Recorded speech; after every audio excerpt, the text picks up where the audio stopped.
लोकसभा निवडणुकांच्या तिसऱ्या टप्प्यातलं मतदान हे 7 मेला पार पडलं. तिसऱ्या टप्प्यात महाराष्ट्रातल्या एकूण 11 लोकसभा मतदारसंघामध्ये मतदान पार पडलं. मात्र या तिसऱ्या टप्प्यामध्ये एक गोष्ट समोर आली. ती म्हणजे तिसऱ्या टप्प्यातल्या या 11 मतदारसंघांमध्ये नागरिकांनी मतदानाकडे पाठ फिरवल्याचं चित्र पाहायला मिळालं. आणि ज्या मतदारसंघांमध्ये नागरिकांनी मतदानाकडे पाठ फिरवल्याचं सांगितलं जातंय, त्या मतदारसंघांमध्ये महाराष्ट्रातल्या माढा लोकसभा मतदारसंघाचं नाव आघाडीवर आहे. माढ्यामधला घसरलेला मतदानाचा टक्का काय सांगतो आणि माढा मतदारसंघातलं कमी झालेलं मतदान कोणाला फायद्याचं ठरणार? मोहिते पडणार, निंबाळकर जिंकणार की या उलट चित्र पाहायला मिळणार? माढ्यात काय घडणार? घसरलेल्या मतदानाचं गणित नेमकं काय? सगळं समजून घेण्यासाठी हा व्हिडिओ शेवटपर्यंत नक्की बघा. 2024च्या लोकसभा निवडणुकीत माढा लोकसभा मतदारसंघामध्ये मतदानाची टक्केवारी ही धक्कादायकरित्या घसरली. माढा लोकसभा मतदारसंघामध्ये यंदा फक्त 56% मतदान झालेले.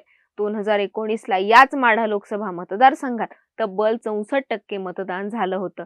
पण यंदा हा टक्का 7.56% घसरलेला आहे. माढा लोकसभा मतदारसंघामध्ये 3 विधानसभा मतदारसंघ असे आहेत जे माढा लोकसभा मतदारसंघाचा पुढचा खासदार ठरवणार आहेत. हे 3 विधानसभा मतदारसंघ आहेत फलटण, माळशिरस आणि मानखटाव. माढा लोकसभा मतदारसंघामध्ये एकूण 11,92,190 इतक्या लोकांनी मतदान केले. या 11 लाखांपैकी सगळ्यात जास्त मतदान हे फलटणमध्ये झालेले, ते म्हणजे 64%. तर सगळ्यात कमी मतदान झाले ते करमाळा विधानसभा मतदारसंघामध्ये, जे की आहे 55%.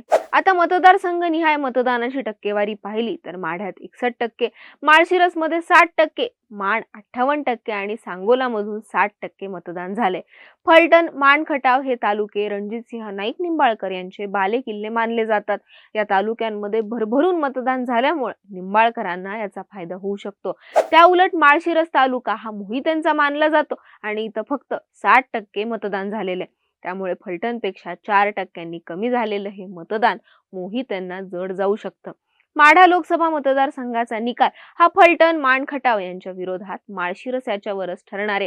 हे मतदारसंघ जर का सोडले तर बाकी कोणत्याही मतदारसंघात मोहिते असो किंवा निंबाळकर यांना फार मोठा लीड मिळण्याची शक्यता फार कमी आहे. लोकसभा निवडणुकीच्या सुरुवातीला मनोज जरांगे पाटलांमुळे माढा लोकसभा मतदारसंघामध्ये चित्र बदललेले असं सांगितलं जात होतं.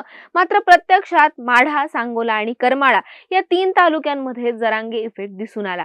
माढा मतदारसंघामध्ये बबन शिंदे आणि शिवाजी सावंत यांनी जरांगे फॅक्टरमुळे होणारं नुकसान कमी केले, तर सांगोला मतदारसंघामध्ये दीपक साळुंखे आणि शहाजी पाटील यांनी पूर्ण ताकदीनिशी जरांगे पाटलांमुळे भाजपच्या विरोधात जाणारं मतदान हे थोपवलंय. याशिवाय महत्वाचा आहे तो इथं वंचितचा फॅक्टर. माढा लोकसभा मतदारसंघातली मुस्लिम मतं ही वंचितमुळे शरद पवार गट आणि वंचित या 2 पक्षांमध्ये विभागली जाऊ शकतात. त्याचा फटका हा पुन्हा एकदा मोहिते पाटलांनाच बसणार आहे. कमी झालेलं मतदान हे सहसा विद्यमान खासदार आणि आमदारांच्या पक्षात जातं असा एक राजकीय अंदाज असतो. त्यामुळे माढ्यात झालेलं कमी मतदान हे निंबाळकरांना फायद्याचं ठरू शकतं आणि मोहितेंना मात्र ते जड जाऊ शकतं. आता माढ्यात नेमकं काय होणार, कोण बाजी मारणार, हे सगळं चित्र 4 जूनला स्पष्ट होईल. पण या सगळ्याबद्दल तुम्हाला काय वाटतं ते आम्हाला कमेंट बॉक्समध्ये नक्की कळवा.